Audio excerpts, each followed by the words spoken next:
Yes, it's Ladies Fright. We tell spooky stories and try to figure out what about them makes them so scary. Using personal anecdotes, psychology, and sociology, Lauren, Maggie, and Jackie dive into urban legends, ghost stories, and other tales that give us a good fright. Because this is Ladies Fright. Oh, what a fright. Find us wherever you listen to podcasts.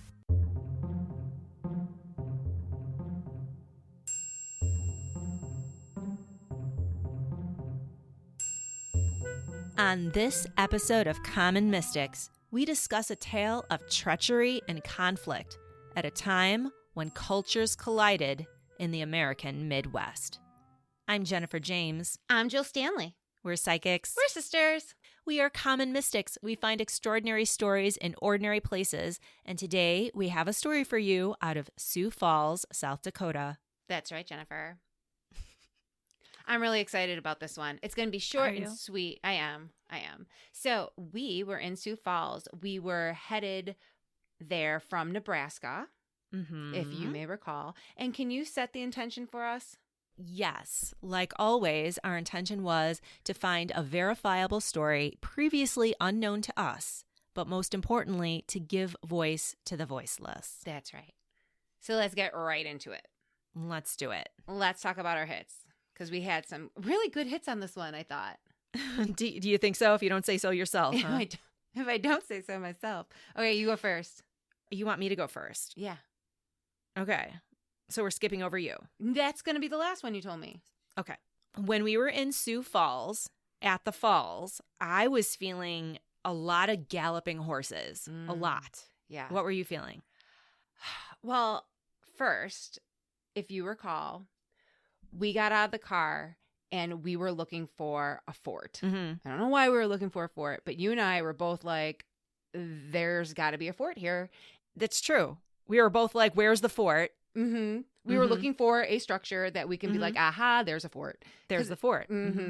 So we see a building across the river. So as we were making our way to that building, we were checking out the river via the stones, like these huge stone structures that the river created over time. It's really magnificent. I can't even describe it. I really can't. It really is. So as we were making our way towards the east side of the river, I was feeling as if Native Americans were crouching, hiding, laying in wait, ready to spring a trap kind of feeling. Interesting. What were you feeling as we were crossing over the river? I was feeling like I wanted to run away in the night. Ooh, you wanted to get the hell out of there. I did. I wanted to flee. You really did. Do you remember, what did you actually write? You were contemplating running was your exact quote. You're like, I think I'm going to run. I think I want to get out of here. So what did we find when we crossed the river and we went over there? Well, the structures that were there that we assumed was a fort. It had to be a fort. It was a mill. It was just a mill. And we were so disappointed. We're like, well, where's the fort?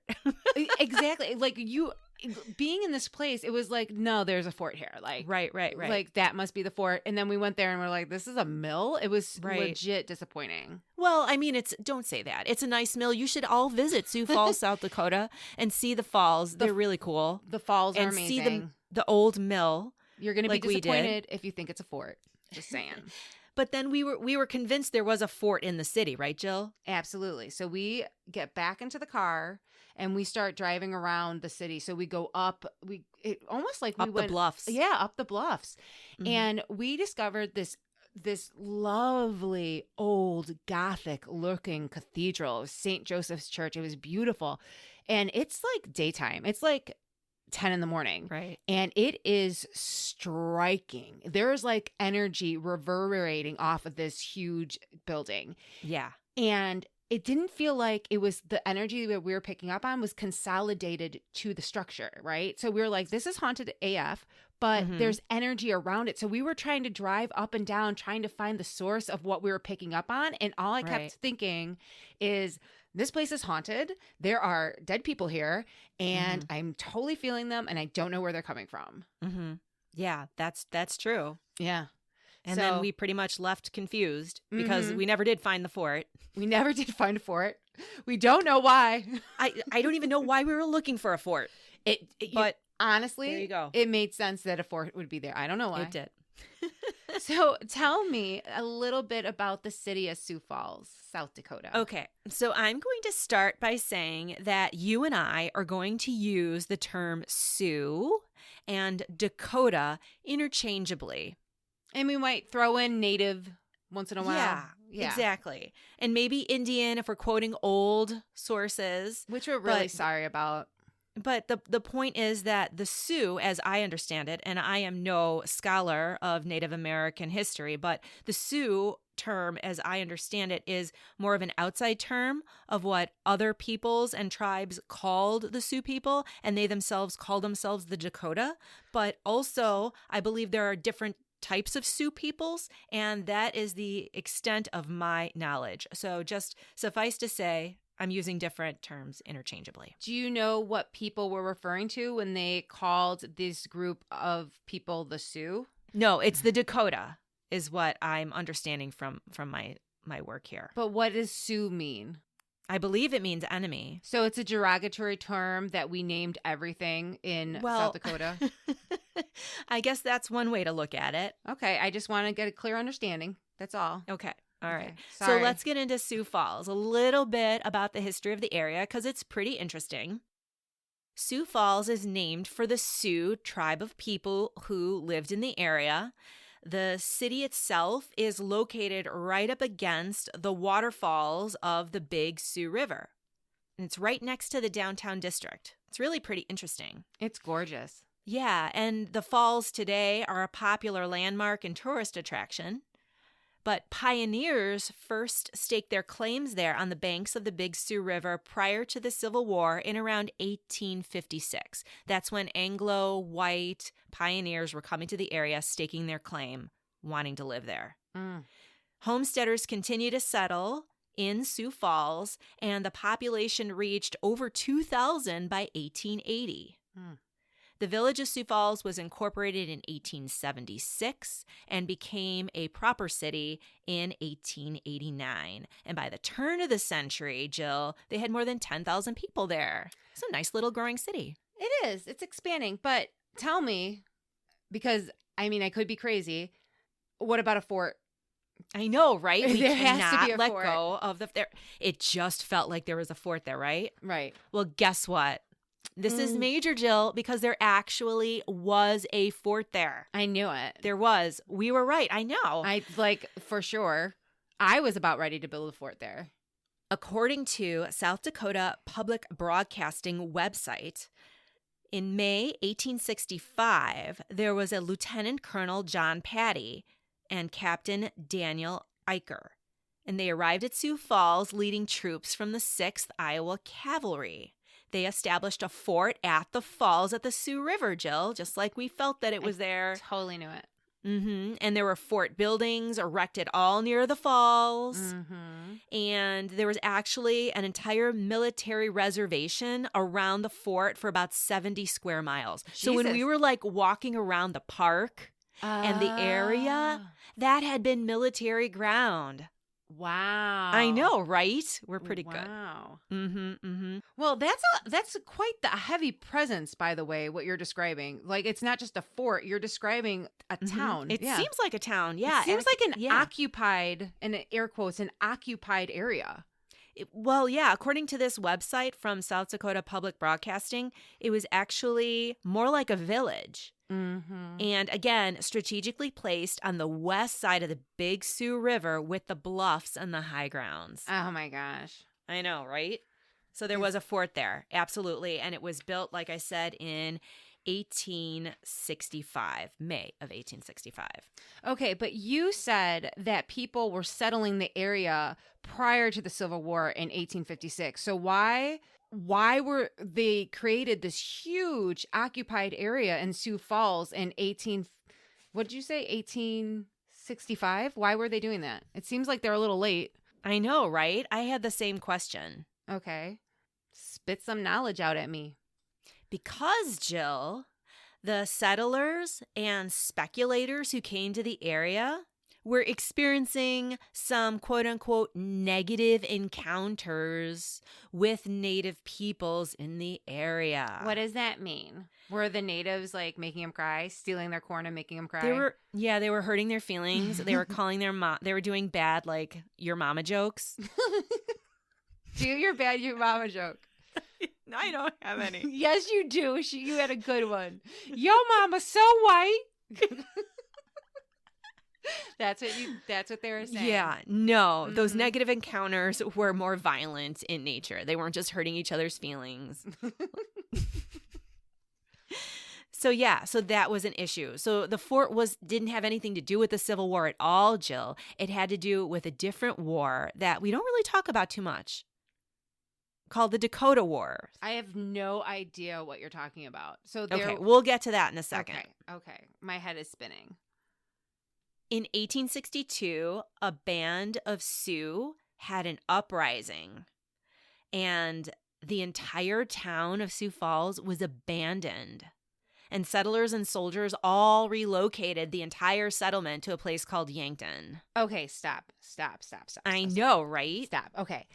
So what happened? You said that there was a Sioux uprising. So I did. The big bad Sioux just got angry and started uprising? Like, what is happening? And what did they do? What does that mean, an uprising? Okay, all right. Hold up. There's a lot going on here, but let's start with an event that happened in the spring of 1862. Okay. So it's the spring of 1862. In a place called Minnehaha County, which is where Sioux Falls is located. And the cutest county name I've ever heard in my life. It's a super cute name. I think my next dog is going to be named Minnehaha because that's just adorable. That's cute. Or maybe a fish if I get a fish. We're not going to get a fish. I might get a fish. Okay, so Minnehaha County, 1862. There's a man named Joseph Amadon, and he was elected to be probate judge, treasurer, and commissioner of this new county. Wow. We're going to call him Judge Joe. He is a very important person. It just flows off the tongue. In the Sioux Falls area in 1862. He was a stone cutter originally from New York. He and his wife moved out west. First, they lived in Minnesota, and then they came to Sioux Falls in about 1860. Okay. Now, 1862, Judge Joe and his son William are about a mile north of their cabin in Sioux Falls.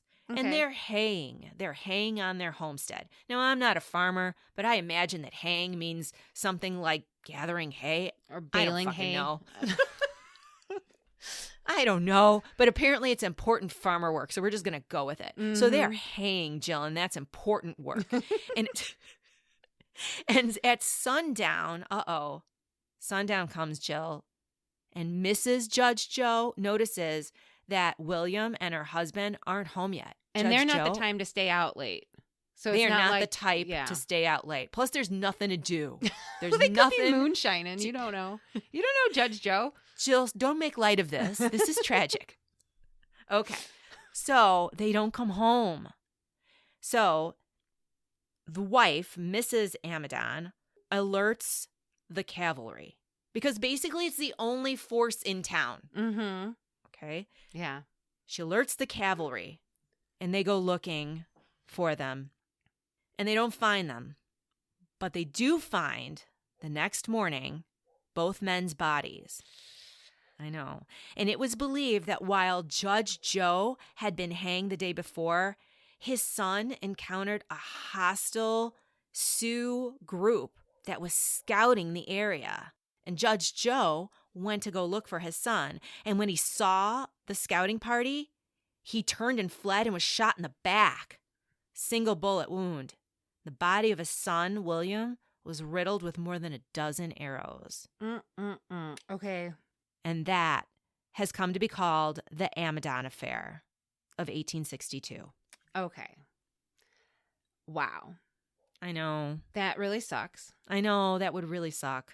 I don't understand what brought about this act of aggression. Like, why were the Sioux so angry? Well, why were the Sioux so angry? They are homesteaders, right? So it seemed like they were on their land still. So what would provoke this type of aggression? this murder, basically. Murder. In 1862. I know. Tell me. Well, you have to go back to 1851 and to understand why that happened, because it's part of a bigger series of events. Okay, tell me. You see, back in 1851, the United States government made a treaty with the Sioux. Mm-hmm. And the treaty was called the Treaty of Traverse des Sioux. The treaty was with bands of Dakota natives, and it transferred the Dakota lands in southwestern Minnesota Territory to the United States government. Wow. Why would the Dakotas sign something like that? It seems like a bunk deal, man. Yeah, it totally did. According to MNOpedia, which is a cute name, by the way. Very clever. Mm-hmm.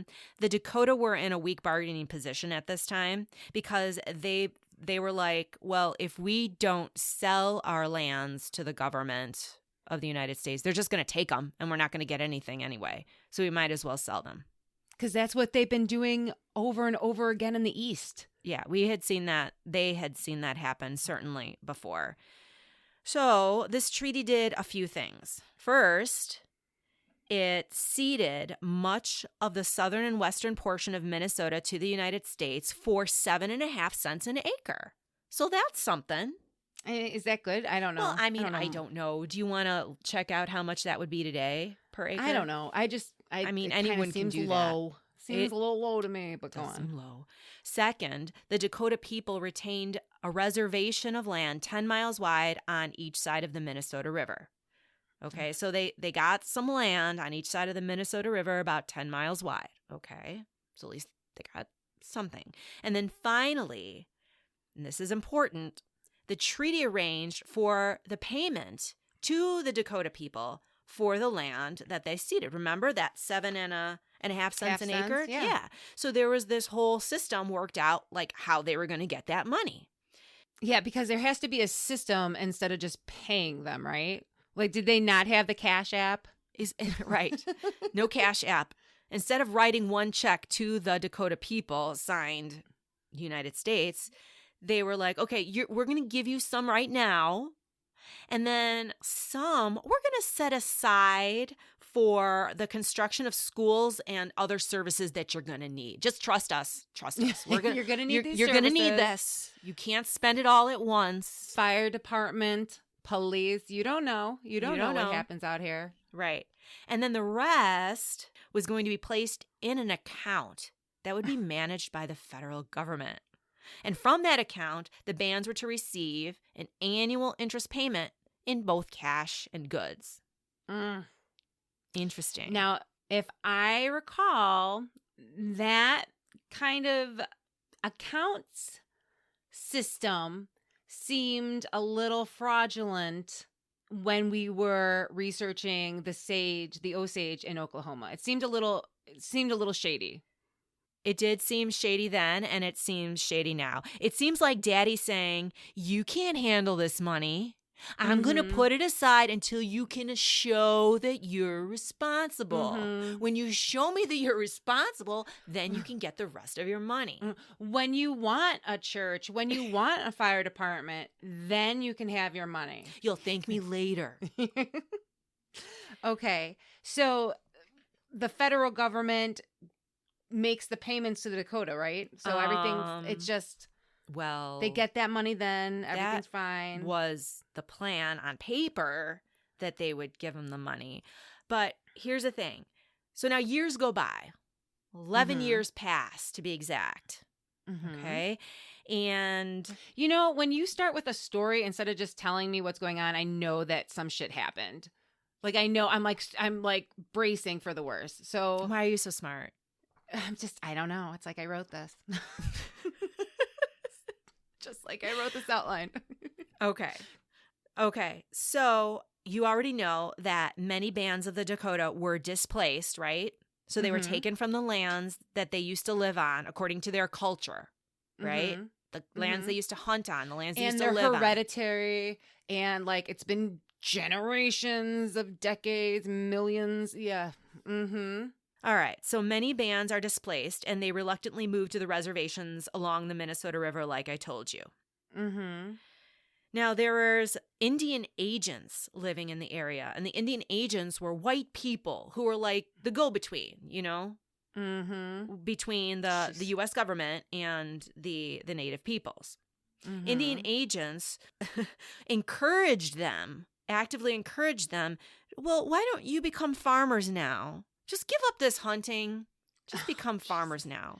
Because the game that they were hunting moved off, and they only have these 10 acres on either side of the river. They can't go on to U.S. land and start shooting and killing U.S. animals. So they're like, hey, guys, why don't you farm? Yeah. Why don't you farm? Yeah, why don't you try to plant some corn? You know what? If you give a native a fish, they'll eat one day. If you teach a native how to go fishing, they'll always eat. But you know what? They did. They did take up farming. But there was a problem because there was a crop failure in 1861.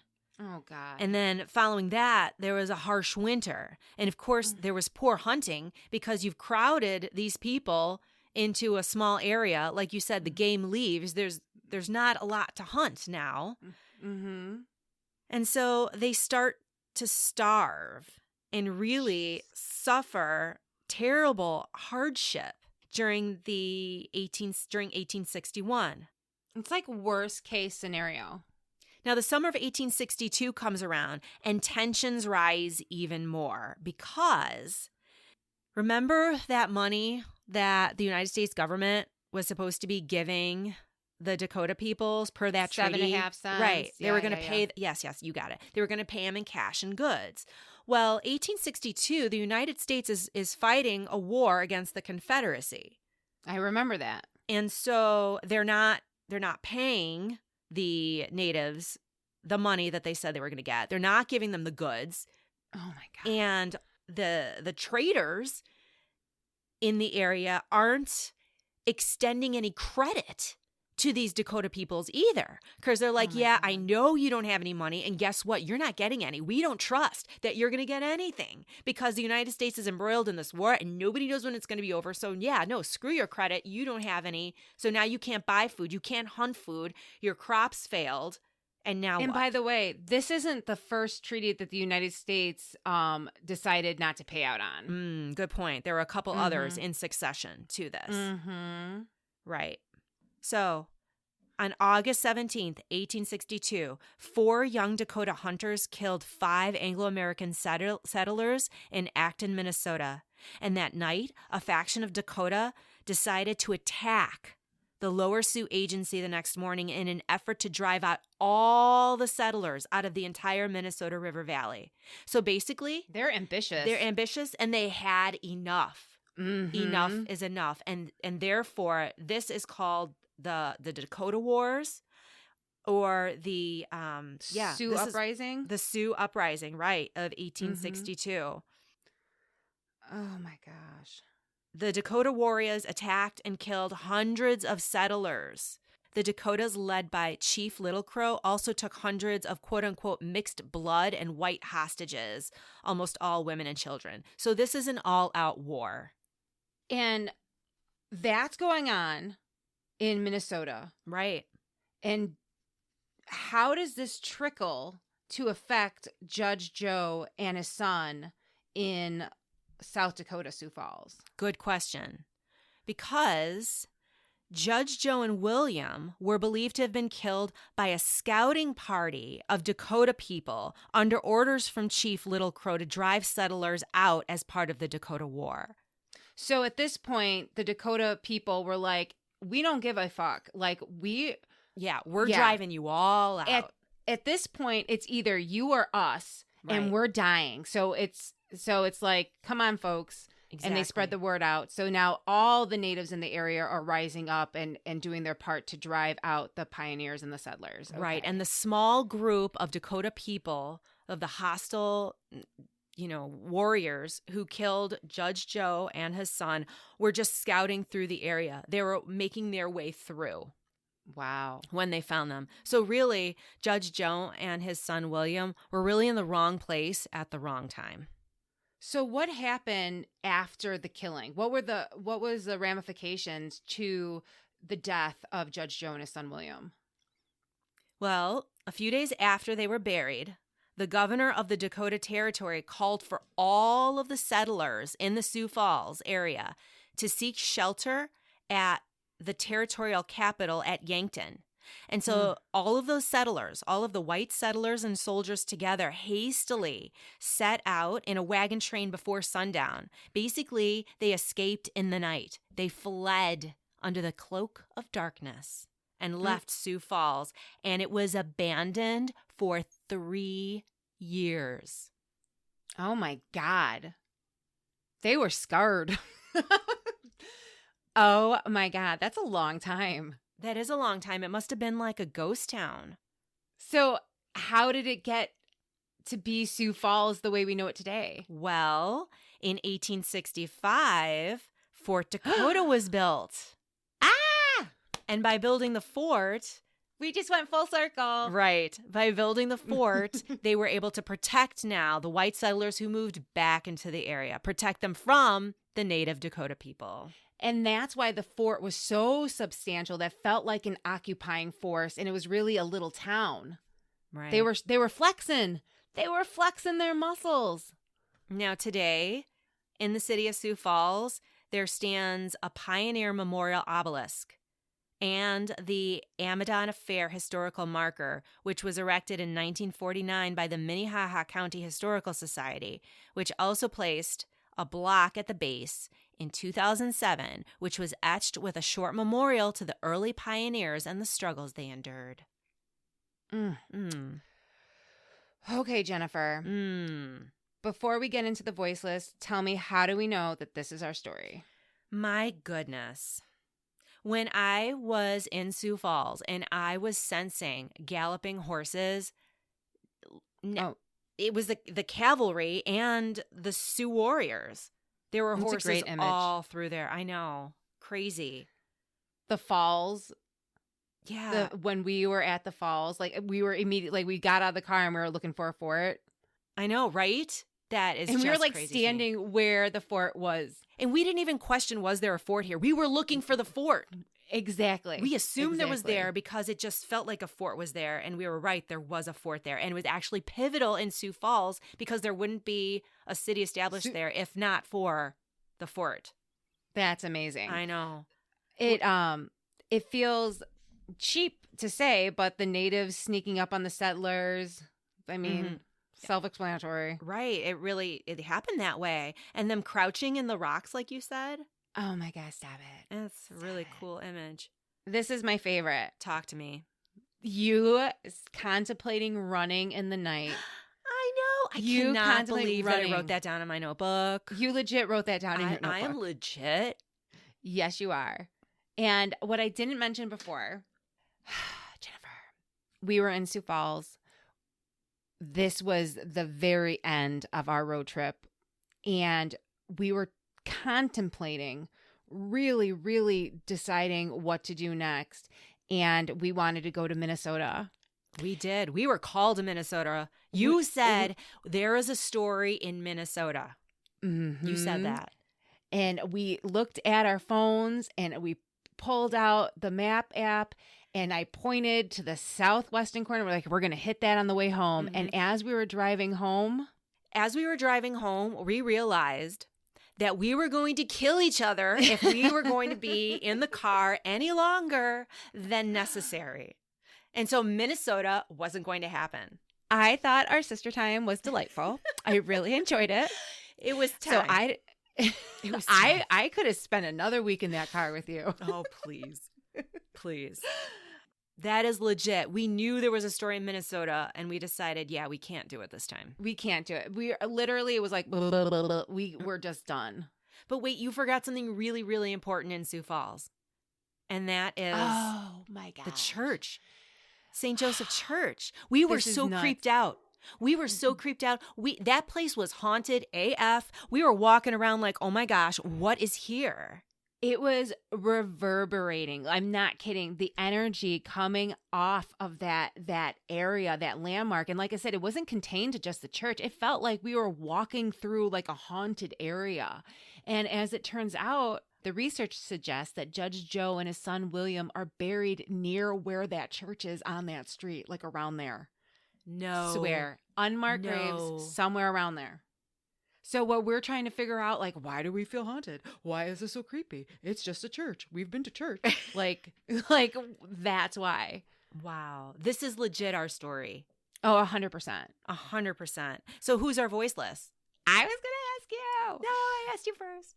Okay, so the thing is with Judge Joe and his son, there's a couple things, right? The news of what was happening in Minnesota with the Dakota Wars didn't come to South Dakota yet, or that territory yet. It wasn't in Sioux Falls. The settlers there, yeah, they didn't know. They didn't know what was going on. So they were just sitting ducks. They were just at the wrong place at the wrong time. And when that scouting team came through, they were just victims of that ongoing violence. Mm-hmm. But it was their murders that alerted the community at large of the danger and allowed them to flee in the night. Wow. So in that sense, their deaths, though tragic, were fortuitous for the rest of the community and potentially saved hundreds of settlers in Sioux Falls, including the rest of their family. Wow. Yeah. And that side of the story, when you read about this on the internet, you don't hear that angle at all. But it's very clear that if not for their murders, it could have been a slaughter on a mass scale. And when you ask them now, as a psychic, if you reach out to them and ask them, what's their perspective on it? Are they proud that they, quote unquote, gave their lives? And it's so funny you say that, because I honestly was thinking about them, and it's not so much that they're proud, it's that their story has left them victimized instead of saying, no, this was a sacrifice that we would have made knowing that we were saving other people. And so they're looked at as victims. Instead, they're really, and I hate to use the word, but like martyrs, right? But you know who else, Jen, is our voiceless? Who, Jill? Don't tell me the natives. I swear to God. Don't you I say swear it. I don't know. Jennifer? It's What the natives. are our voiceless the Native Americans? I'm sorry. Oh. The United States government, and many times in its history, have been dicks to the Native Americans. It is not my fault. I've never heard this before. Fault. This is news to me. I know that this sounds like, oh, the natives, they ain't taking no more shit. And then they have this uprising, they be killing people. But no, Jennifer, guess what? What? It didn't last long, because 400 natives were put on trial, and 303 Dakota men were sentenced to death in less than 6 weeks. Did they all die? Were they all? Oh my God! I'm so glad you asked this question. That's a lot. That's a lot. It is a lot.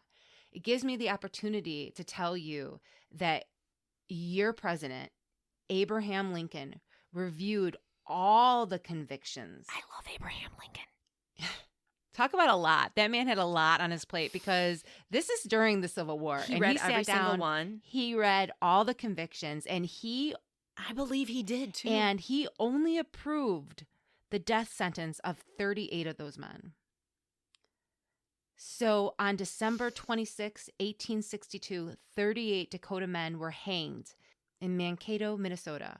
And this remains one of the largest one-day mass executions in American history. Wow.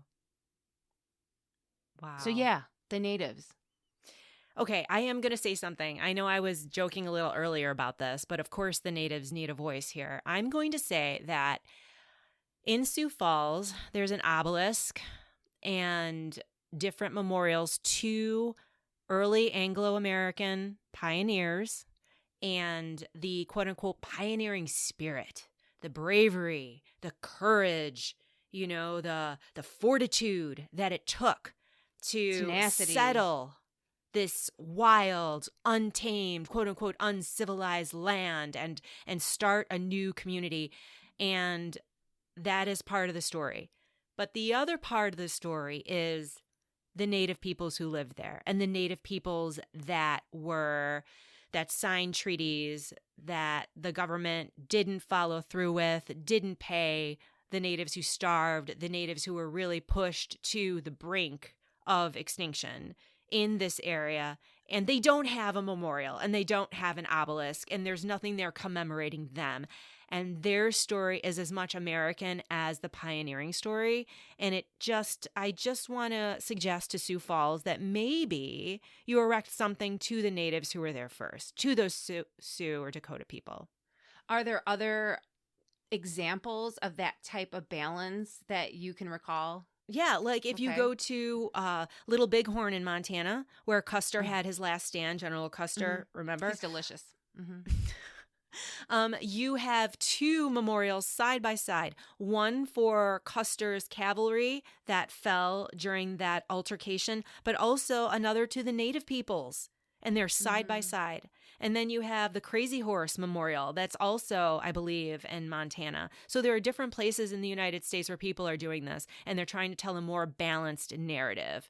So yes, I think that Sioux Falls could do that, could have a memorial to the Native peoples who lived there because they are very much as part of the American story as the pioneers who settled. When I think of the predicament of these Native people, and I know that murder is wrong. Oh, is murder wrong? Wait, don't murder anyone. Okay. This is hot take. Do not murder anyone. All right, thank you for that. That's your PSA. The reality is that they didn't want a conflict. They wanted to believe in the promise of the United States. That's why they signed away their lands for 7.5 cents. That's why they sat on shitty acreage from their vast lands that their ancestors and their fathers and their grandfathers before that and on and on and on had. They weren't trying to fight with us. They wanted us to honor what we promised, the shitty little bit that we promised. And over 11 years, it was a culmination of treachery, greed, mismanagement, and really a lot of I don't give a fucks. Jennifer's giving me the rap sign. Yeah, we're going to wrap it up now. On that sad note. So thank you to the Amazons, because without your sacrifice, without your deaths, many more would have died in those terrible Dakota Wars. So, and thank you for Jennifer, because without you, I would still be talking about my homage to the Native people. Thank you. Tell the people where they can find us. Well, find us on our website, commonmystics.net. Check out our Facebook, Instagram, and Twitter feeds. Listen in on Audible, Amazon, Stitcher, Spotify, TuneIn, Google Podcasts, and Apple Podcasts, where you can leave us a positive review so other people can find us. Thank you so much for listening. Thank you. Good night. Good night.